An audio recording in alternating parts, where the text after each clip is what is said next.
నందమూరి బాలకృష్ణ నటించిన డాకు మహారాజ్ సినిమా 100 కోట్ల రూపాయల వసూళ్ల దిశగా దూసుకెళ్తుంది.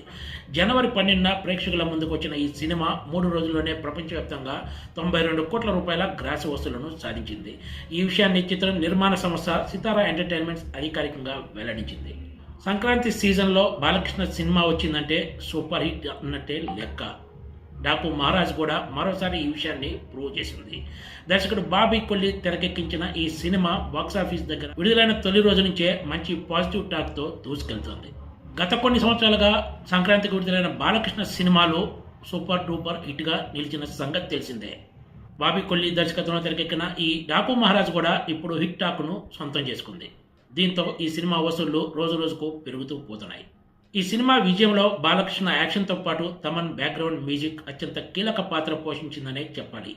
ఈ సంక్రాంతి సీజన్లో మొత్తం 3 సినిమాలు ప్రేక్షకుల ముందుకు రాగా బాలకృష్ణ నటించిన డాకు మహారాజ్ మంచి పాజిటివ్ టాక్ దక్కించుకున్న వాటిలో ఒకటి. హిట్ టాక్ దక్కించుకున్న డాకు మహారాజ్ సినిమాకు సరిపడినన్ని థియేటర్లు లేవనే విమర్శలు వెల్లువెత్తున్నాయి.